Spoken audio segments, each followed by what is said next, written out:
اب آئیے میکرو سنت، بڑی سنت، وہ سنت جس کے بارے میں دو اختلاف ہو ہی نہیں سکتے، دو رائے ممکن نہیں، جو آپ نے پورے 23 برس کام کیا ہے، صبح بھی کیا، دوپہر کیا، شام کیا، رات کیا، ورنہ باقی سنتوں میں اختلاف ہے۔ رفع یدین اختلاف ہے کہ نہیں؟ احناف کے ہاں نہیں ہے، ایک ہی دفعہ ہے بس تکبیر اولیٰ کے ساتھ، بعد میں نہیں ہے۔ شواف ہے، حنابلہ ان کے ہاں ہے، اہل حدیث کرتے ہیں۔ اختلاف تو ہو گیا نا کہ یہ سنت ہے یا نہیں۔ ایک اور اختلاف میرے سامنے آیا، مسجد نبوی میں میں نے شیخ البانی جو بہت بڑے محدث ہیں، کئی کتابوں کے مصنف ہیں، ان کو میں نے دیکھا مغرب سے 5-7 منٹ پہلے مسجد میں آئے اور آتے ہی نیت باندھی۔ حیران ہوا کہ ہم نے تو یہ سنا ہوا تھا کہ فجر کی نماز کے بعد سے لے کر سورج کے پوری طرح طلوع ہو جانے تک کوئی سجدہ، کوئی نماز نہیں، اور عصر کی نماز پڑھ لینے کے بعد سورج کے غروب ہو جانے تک پوری طرح کوئی نماز نہیں، کوئی سجدہ نہیں۔ معلوم ہوا یہ بھی لوگوں کے نزدیک سنت ہے، کیونکہ حدیث ہے کہ جو مسجد میں داخل ہو وہ 2 رکعت تحیۃ المسجد پڑھے بغیر مت بیٹھے۔ اب یہ 2 حدیثیں آ گئی ایک دوسرے کے مقابل۔ اب یہ فقہا کا کام ہوتا ہے کہ کون سی حدیث جو ہے وہ قابل ترجیح ہے۔ یہ بھی حدیث ہے عصر کے بعد کوئی سجدہ نہیں، غروب شمس سے قبل، اور فجر کے بعد کوئی سجدہ نہیں، طلوع شمس سے قبل، حدیثیں ٹکرا گئی نا۔ تو لیکن وہ سنت جو میں اب آپ کو بتا رہا ہوں، میکرو سنت، اس میں کوئی اختلاف نہیں۔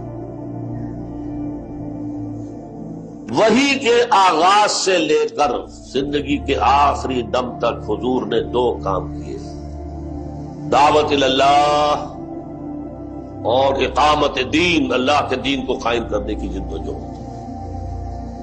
کیا کوئی لمحہ اس سے خالی تھا؟ راتوں کو کھڑے ہو کر دعائیں مانگ رہے ہیں، اے اللہ عمرو بن ہشام یا عمر بن الخطاب میں سے کسی ایک کو تو میری جھولی میں ڈال دے۔ دن بھر اِنَّا لَكَ فِي النَّهَارِ صَبْحًا طَوِيلًا، محنت و مشقت۔ کوئی مجنون کہہ رہا ہے، کوئی پاگل کہہ رہا ہے، کوئی شاعر کہہ رہا ہے، کوئی شاعر کہہ رہا ہے، کیا نہیں کہا گیا، کذاب کہہ رہا ہے، جھوٹا۔ پھر صحابہ نے کیا کیا تکلیفیں نہیں جھیلی اس تبلیغ دین کے لیے، پھر اقامت دین کے لیے۔ کئی 100 صحابہ نے جانیں دی ہے تو دین قائم ہوا تھا، یوں ہی نہیں ہو گیا تھا، گھر بیٹھے نہیں ہو گیا تھا۔ حضور زخمی ہوئے ہیں، خون کا فوارہ چھوٹا ہے، اتنا خون چلا گیا کہ بے ہوش ہو گئے اور خبر اڑ گئی ہے غزوہ احد میں کہ آپ کا انتقال ہو گیا۔ یوم طائف میں آپ کے جسم پر پتھراؤ ہوا ہے، پورا جسم جو ہے زخمی ہو رہا ہے، ٹخنوں کو خاص طور پر نشانہ بنا کر پتھر مار رہے ہیں۔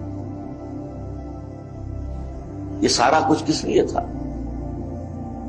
یہ ہے سنت، سب سے مؤکد سنت، سب سے بڑی سنت۔ اسے آج ہم جانتے ہی نہیں۔ دین کی تبلیغ کیسے کریں گے ہمیں خود پتہ نہیں، دین کسے کہتے ہیں۔ تو پٹھان کا لطیفہ، ایک ہندو کے سر پہ رکھ دی تلوار، پڑھو کلمہ۔ انہوں نے کہا خان صاحب پڑھواؤ۔ یہ کلمہ تو ہمیں بھی نہیں آتا، ہم کیا بتائیں گے کسی کو، ہم نے سیکھا ہی نہیں۔ ہم نے ڈاکٹری پڑھ لی، ہم نے انجینئرنگ کر لی، ہم آج کل ایم ایس کمپیوٹر دوڑ لگی ہوئی ہے۔ اونچے اداروں میں 30 ہزار روپیہ ماہانہ فیس دے کر لوگ پڑھ رہے ہیں۔ لمس لاہور میں جو ہے 30,000 منتھلی۔ دین کو کون پڑھتا ہے؟ تو مولوی کا کام ہے، اس کو جاب دے دیں گے، مسجد میں خطیب بنا دیں گے، بس۔ یہ ہے سنت، میکرو سنت، سب سے بڑی سنت، جو پورے 23 برس نہیں۔ اور سنیں گے تو شاید اور مجھ سے پریشان ہو جائے۔ مکان بنانا سنت نہیں ہے، حضور نے نہیں بنایا۔ جائیداد چھوڑ دینا سنت نہیں ہے، حضور نے نہیں کوئی جائیداد نہیں چھوڑی۔ سنت کسے کہتے ہیں؟ حضور کا طرز عمل، کوئی نسبت ہے ہماری، کوئی تعلق ہے ہمارا؟ من رغب عن سنتی فلیس منی. نوجوان عزم کریں کہ عربی پڑھیں گے، قرآن سمجھیں گے اور سمجھائیں گے. خیرکم من تعلم القرآن وعلمہ. بڑے بوڑھے جا کر لوگوں سے یہی کہیں کہ بیٹو ہماری تو زندگیاں ہم نے ضائع کر دی، اب سوائے رونے کے ہمارے پاس کوئی چارہ نہیں. لیکن یہ رونا بھی اللہ قبول کر لے گا. تم تو خدا کے لیے عربی پڑھو، دین پڑھو. عربی کوئی مردہ زبان نہیں ہے، سنسکرت کی طرح. انہوں نے سنسکرت کو زندہ کر دیا، عبرانی کو زندہ کر دیا اسرائیل جیسے چھوٹے سے ملک میں. اور عربی تو دنیا میں سب سے بڑے علاقے میں جو ہے بولی جانے والی زبان ہے. ہم نہیں پڑھ سکتے.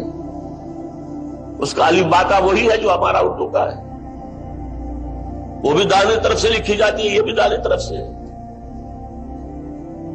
اردو سندھی کا کوئی ایک جملہ نہیں ہو سکتا جس میں عربی کا لفظ نہ ہو. جملہ عربی کا لفظ ہے، لفظ عربی کا لفظ ہے. پھر بھی ہم عربی نہیں پڑھ سکتے تو کیا تبلیغ کریں گے؟